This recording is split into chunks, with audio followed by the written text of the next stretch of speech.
Okay, guys, let's discuss channel analytics. And I brought up one of my faceless channels here to use as an example. So what I want you to understand is this. Analytics are not really important when you're just getting started out on YouTube. As you progress and as you put out more videos, you should pay attention to analytics more and more. But when you're just getting started, do not pay attention to analytics. Analytics cannot really tell you that much unless you have a certain amount of videos lined up, or unless you have a certain amount of watch hours or likes, or just a data that has to do with the algorithm, knowing exactly what your channel is all about. So at first, don't really worry about the analytics. I recommend that you only look at analytics after you posted your 30th video, because after you have 30 videos on your channel, you have enough information that the algorithm has gone by to determine what you need to do, what you need to improve upon, what you need to take out, what you need to add to your channel, different metrics like that. So do not worry about the analytics initially. Only start looking at them after your 30th video. You can look at them and just out of curiosity, but don't do a deep dive in your analytics until after your 30th video. So let's get into it, guys. Let's click on the analytics tab here. So these tabs are basically self-explanatory. You have your views, you have your watch time, subscribers, the amount of revenue that you can earn or that you've earned on a certain channel or a certain video. You have top performing videos down here and shorts. If you click on the See More tab down here, it gets a little bit deeper into your analytics. And you can study these charts and see exactly what's working versus the videos that are not working. And you have videos to compare to each other, the watch time, the views, subscribers, revenue, impressions. And you can sort by traffic source, geography, cities, viewers' age, viewers' gender, the date, the revenue score, and so much more. So this can be literally another course that takes days and days, because the YouTube analytics section is extremely complex and you really need to spend a lot of time studying this. But you don't exactly need to know all this. You just need to know a couple of different analytics to know if your videos and channel are performing well. Okay, let's exit out of here. Let's come to content up here. So we have the view tab. We have the impressions, which is how many people have actually seen your thumbnail and title. We have our overall click-through rate. And we have our average view duration, the amount of time that people have watched our videos. Now, this is a score that averages out between all of your videos.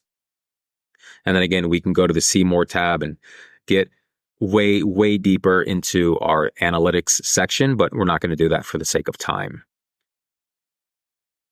Key moments for audience retention. We have our graphs down here for each video. And notice when we click on each video, the graph changes. And I'll explain exactly why here in a bit. So when you click on a certain video, a line like this that's declining is perfectly normal. Chances are you will never have a line that goes straight across the screen. It's always going to be on a slight decline because people's attention spans are short, or people don't want to watch your video, or they get bored, or they feel that it's not for them.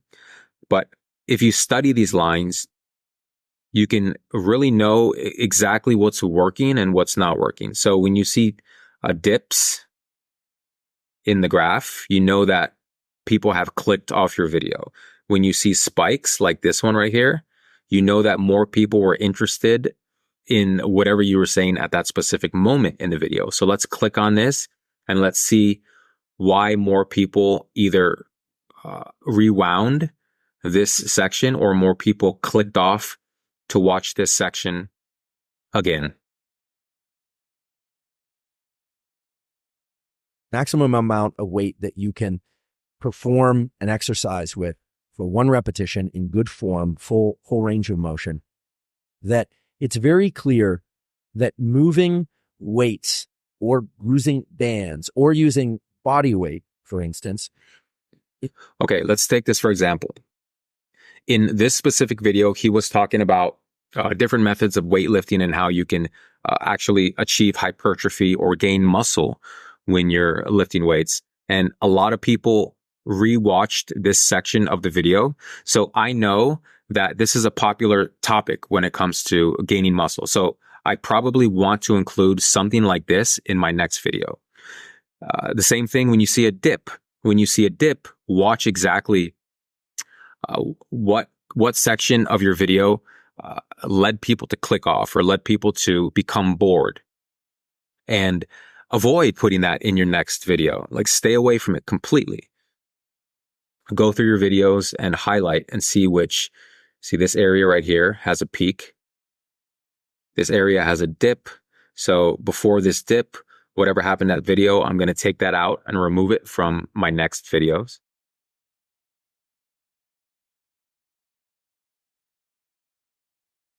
And if you see here, the gray area of this graph is your typical average retention. And the purple line or the blue line is where your current video is performing. So this video is performing above our typical retention time. If it's below, then it's performing below this retention time. So if you see a line like this, you probably should not make a video like this again. You should probably take note and tell yourself, all right, this is something that people are not exactly interested in, so I'm not going to make this again. I'm not going to waste my time, and especially I'm not going to waste the time of my viewers. So you can go through this when you have your 30 videos and take note and see what works and see what doesn't work.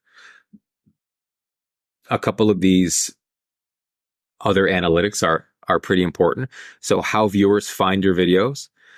50% of my videos are found through browse features, and 40% are found through YouTube search. 3% are found through end screens, YouTube features, suggested videos, etc.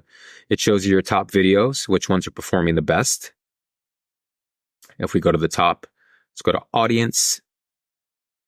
You have your returning viewers, your unique viewers, and your subscribers within a certain period of time. So if you go down, there's more metrics that you can check out. And this is another important one that I think we as creators should pay more attention to, because it shows you when your viewers are online.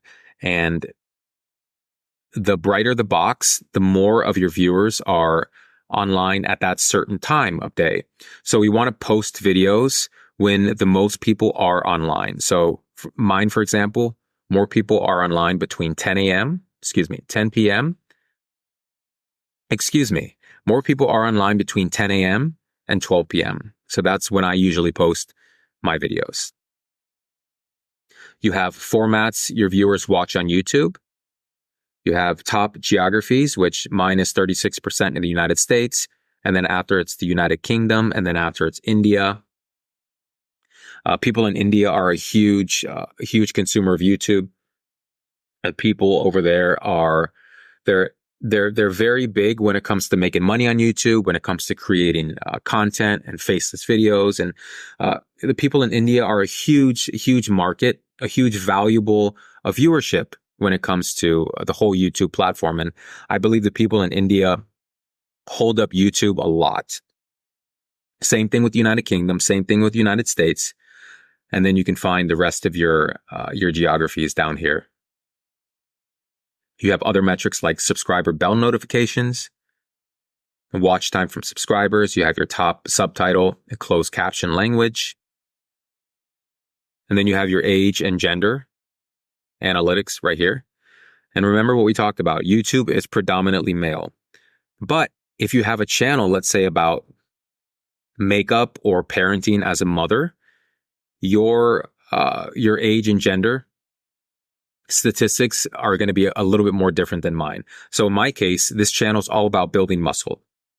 So the majority of my viewers are male, and the majority of them are from 18 to 44 years.